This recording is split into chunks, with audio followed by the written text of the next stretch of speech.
Hello mga Lods, welcome back to my channel. So nandito na naman tayo para silipin naman natin ang estimated salary ni Pinoy and Equatorial Kenya, Africa. So ito mga Lods ay isa din charity vlogger. So supportan natin ang kanyang channel.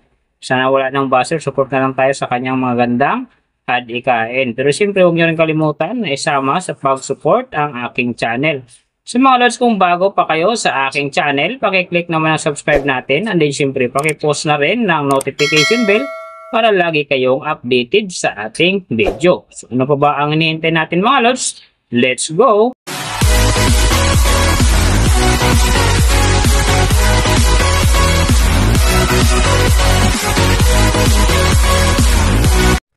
So mga Lods, si Pinoy and Equatorial Kenya sa ngayon ay mayroon ng upload videos na 2,932 and then mayroon na rin siyang subscriber na 535,000.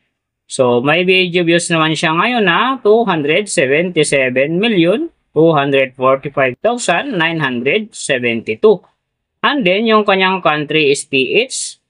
So yung channel type naman niya is how to.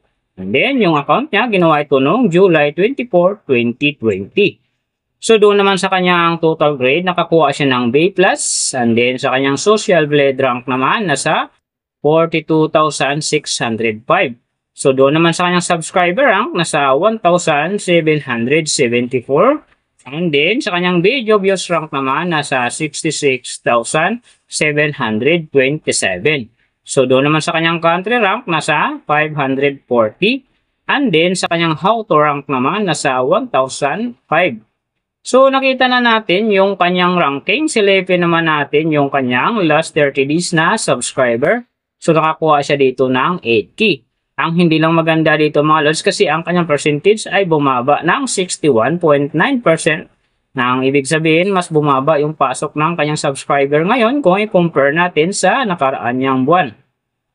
So, alam na this mga fans ni Sir Raul. So, share na natin sa ating mga newsfeed at sa ating mga friends para gumanda uli ang pasok ng kanyang subscriber. So, doon naman sa kanyang views mga Lods in the last 30 days, nakakuha siya ng 14,785 views. So, hindi rin maganda ang kinalabasan kasi ang kanyang percentage dito ay bumaba din ng 32.9%.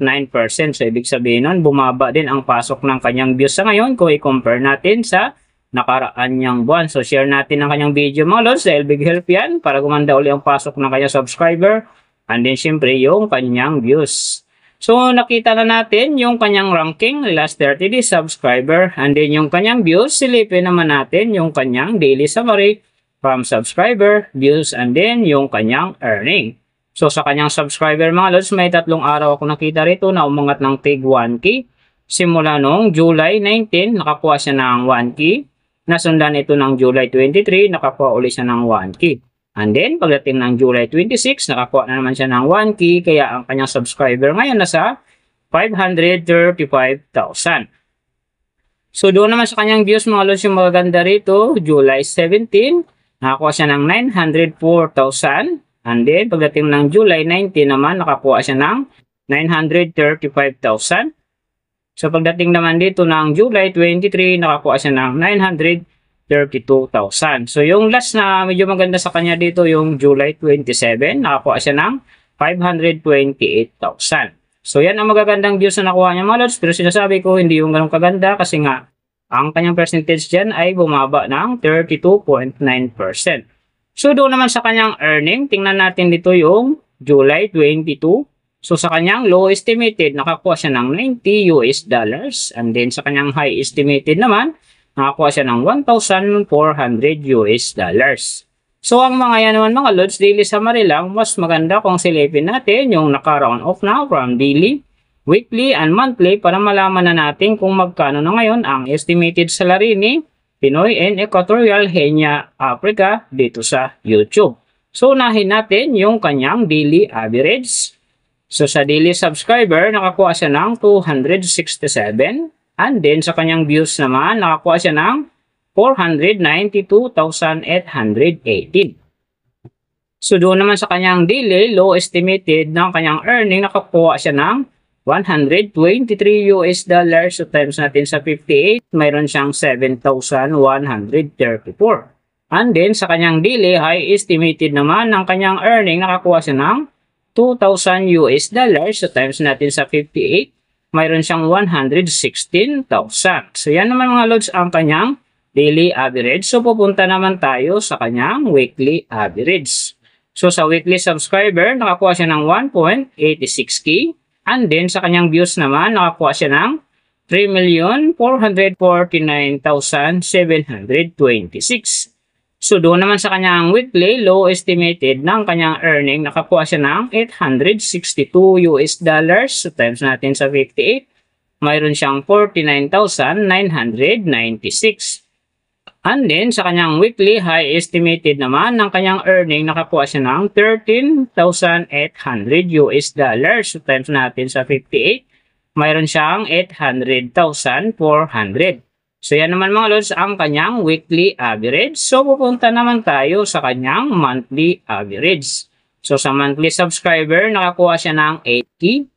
And then, sa kanyang views naman, nakakuha siya ng 14,784,532. So, doon naman sa kanyang monthly, low estimated ng kanyang earning, nakakuha siya ng 3,700 US dollars. So, times natin sa 58, mayroon siyang 214,600. And then, sa kanyang monthly, high estimated naman ng kanyang earning, nakakuha siya ng 59,100 US dollars. So, times natin sa 58, mayroon siyang 3,427,800.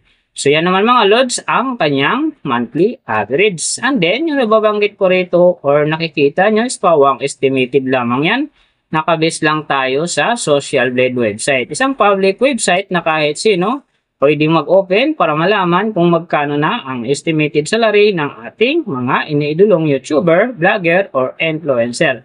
And then, mga lods, like ko sinasabi, palaging natutupad dyan yung low estimated kasi nga hindi talaga natin kayang i-demand sa ating mga viewers na huwag mag-skip ng ads. Pero pwede pa rin naman yan maging times 2, times 3, or maging times 4 pa yan kapag ang isang vlogger nakapag-viral ng kanyang video. Pero simple mga lods, kung supporter ka ni Pinoy and Equatorial Henya, huwag ka na mag-skip ng ads dahil big help yan sa kanyang channel at saka siyempre sa mga tao rin na kanyang tinutulungan dahil siya nga ay isa ring charity vlogger. Siyempre huwag nyo rin kalimutan na huwag na rin skip ang aking ads dahil big help yan sa aking channel at saka siyempre sa aking pangarap. So mga lods, kung nagustuhan nyo ang video na to, paki-click naman ang subscribe natin and then syempre paki-post na rin ang notification bell para lagi kayong updated sa ating video. So big thank you sa lahat ng mga sumusuporta sa aking channel at saka magsusupport pa lang. Ingat kayo palagi and God bless at sana gabayan kayo palagi ng Panginoon sa ginagawa nyo araw-araw at syempre magtagumpay din kayo sa inyong mga pangarap. So hanggang dito na lang. See you on my next video.